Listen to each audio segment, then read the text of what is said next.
to bring in our next guest. We're going to have him on at the new time as well next week.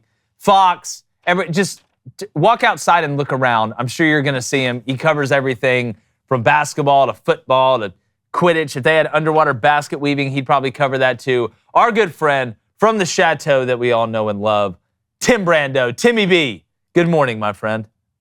Gentlemen, good to be with you. And I promise the next time you're with me, I will not need as much coffee or maybe even IVs to be up with you this early in the morning. True that. Well, look, by that point in the time, we all may have something different in our tumblers.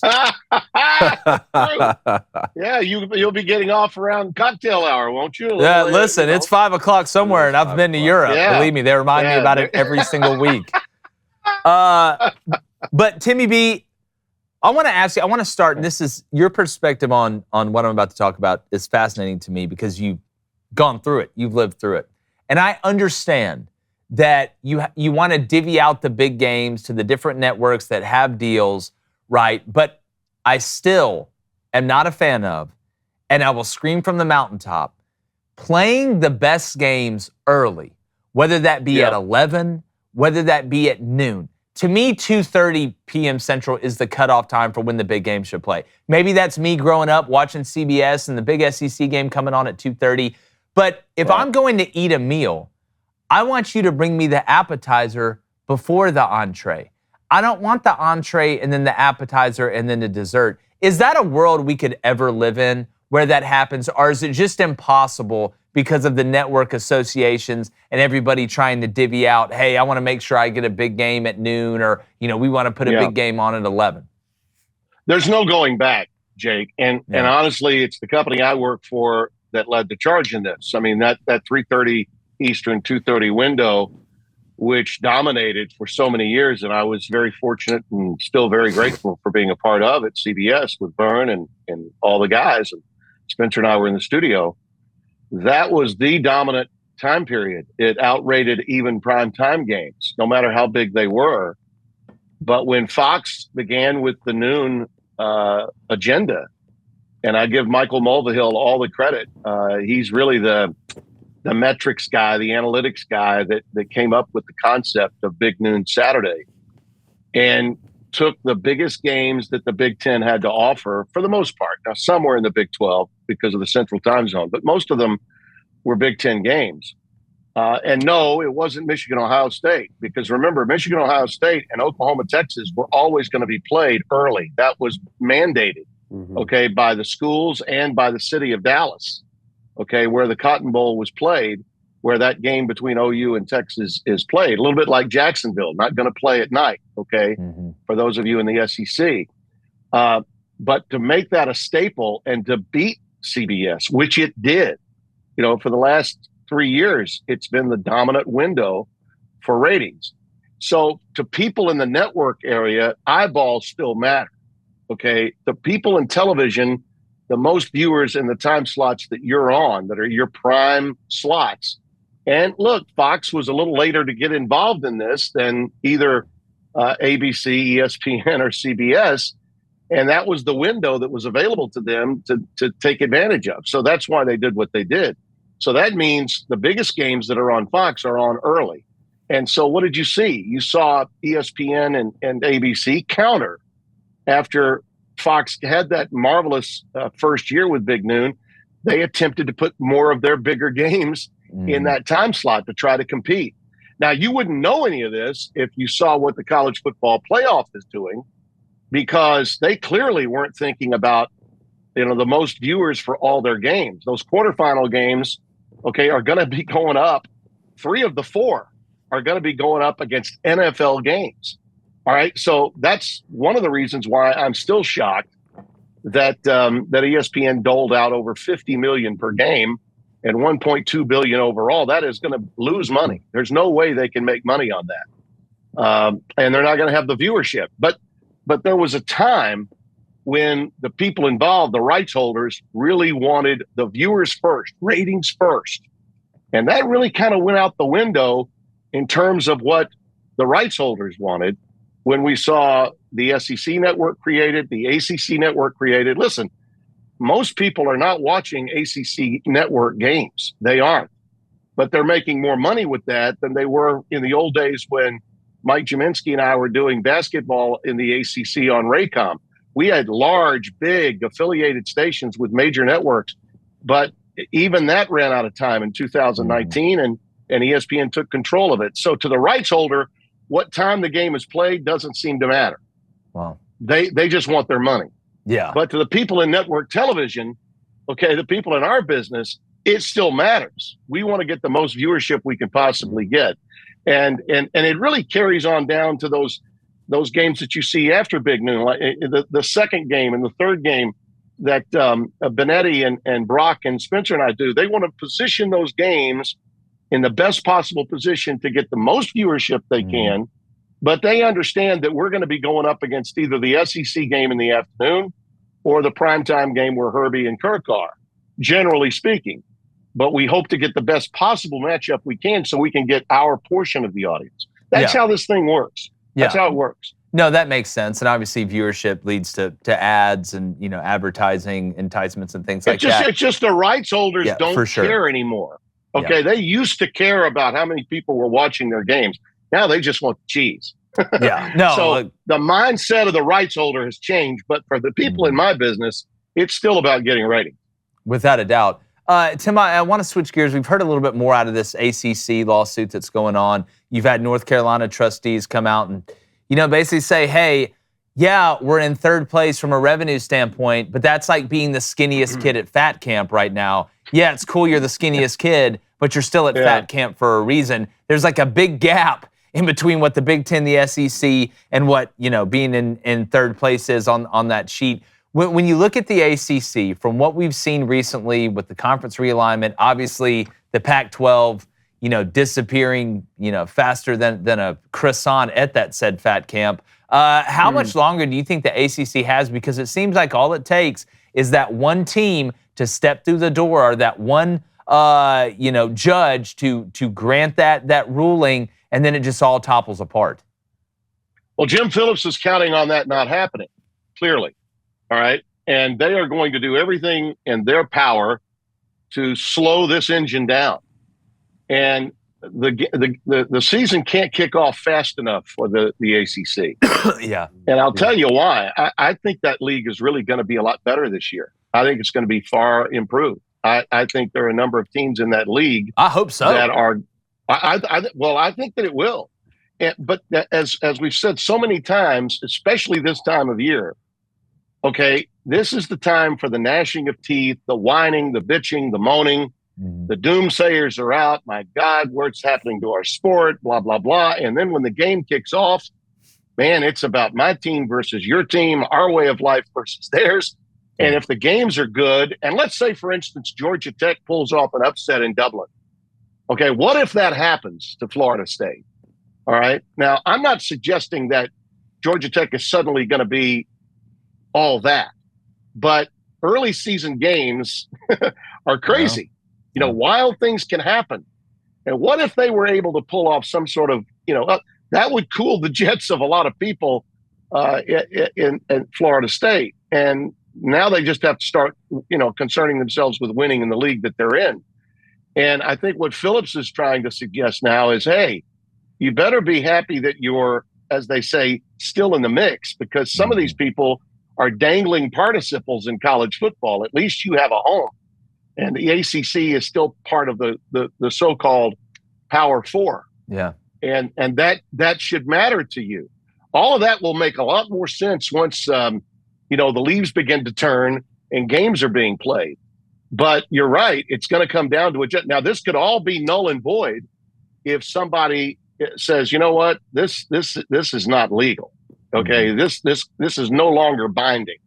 If that judgment is made, then, all hell breaks loose and we start talking about super leagues in a much more different vein. I think we need to, this is what always happens, guys. People have to fill airtime. People have to fill their space on their websites, and it's super league. And what's going to happen here? What's going to happen there?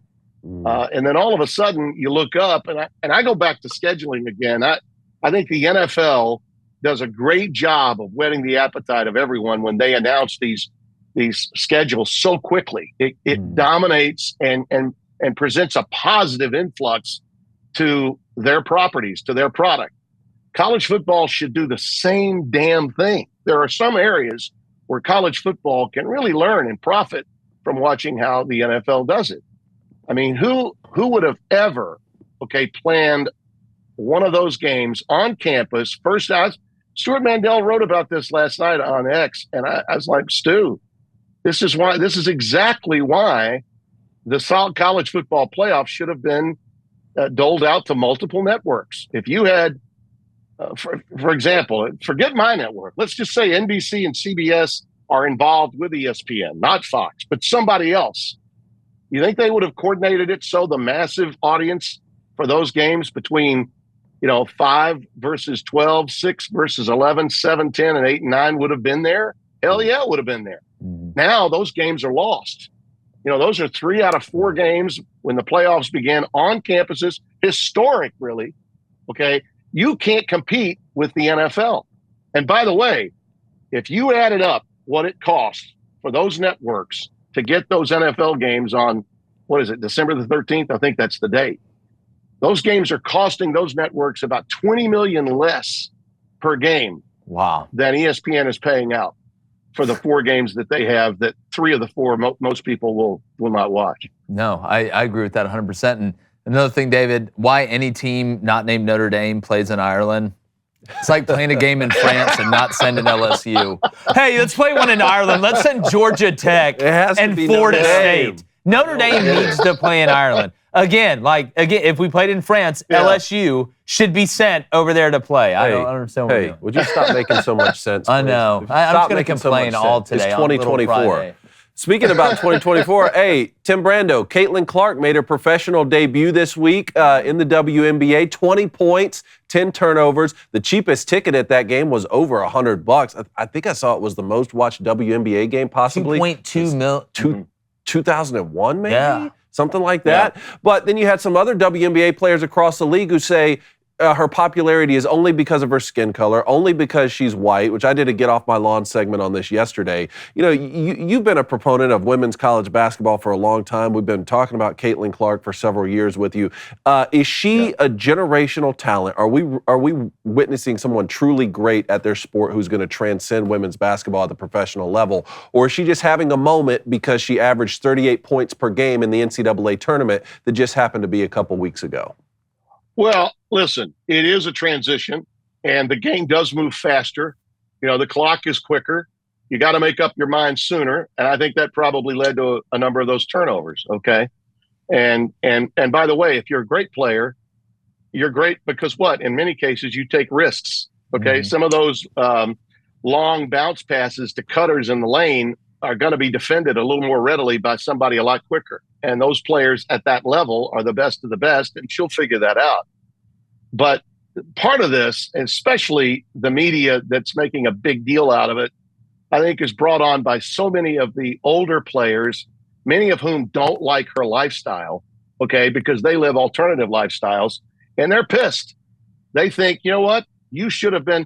I mean, if you go back and you look at some of those, whatever they call them, with Sue Bird and Diana Taurasi, they were trashing her. Mm-hmm. They were trashing her while she was in college, saying that that'll never work here. You can't bring that blank into our league. Some of that's personal. Fellas, for sure. It's not about just basketball. Some of that is personal, and it's a crock. It doesn't belong. Those agendas don't belong. Once the game starts, let's keep it on the game. But that's part of what she faces, going into this. And it's one of the reasons why there's some pushback and you're seeing some negativity about what might happen. But I said to you guys a long time ago that this need for the media to promote the women's game was wonderful. And I was fine with that. I think the women's game has always deserved more, Mm-hmm. But some of it was their own political agenda too, mm-hmm. All right? Some of it was, this will do for the NBA what Magic and Bird did in 19. That was so overblown and so out of line and put way too much pressure on players like Caitlin and Angel Reese. I think that was the comparison that was being made in some of the columns. What Angel Reese and Caitlin together could do for the WNBA. let's pump the brakes on some of that crap. So listen, I watched a little, and I'll probably watch a little bit more as time progresses with the WNBA. I think it's only natural, and I hope it does do well.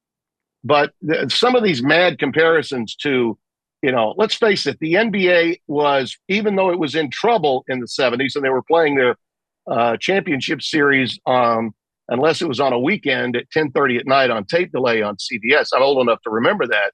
You guys weren't here then, but I'm telling you, I'm old enough to remember it. They still had a hell of a lot of tradition in history. The Celtics have been the Celtics for a long time. So had the Lakers. The 76ers had a great team in 67 with Wilt and Al Greer, Wally Jones, Billy Cunningham coming off the bench, the Kangaroo Kid. All of that had happened. The WNBA is still in its infancy when you consider about where they are in their development, even though it's been around for a while. So let's give it a little time. Yeah, and as far as the professional, as far as the WNBA goes, obviously she was huge in college.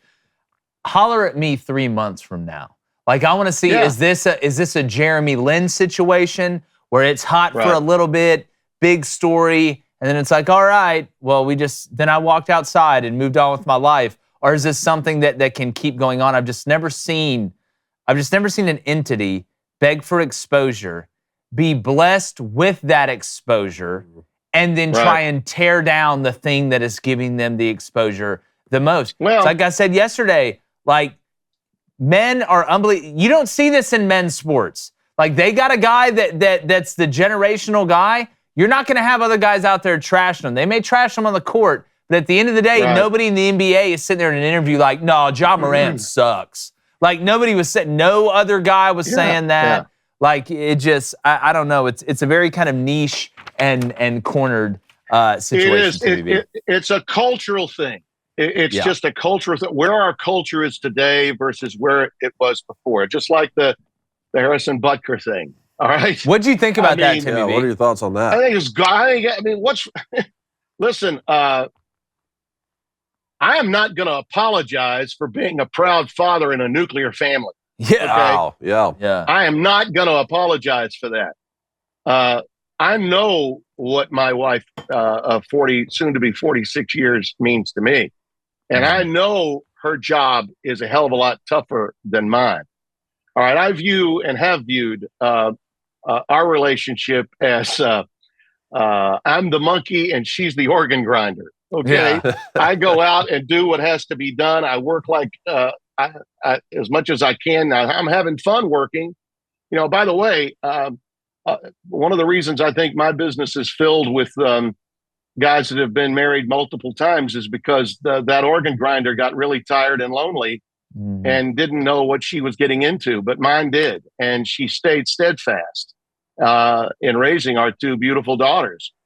And that is the point he was trying to make, and he got emotional. He clearly is still very much in love with her.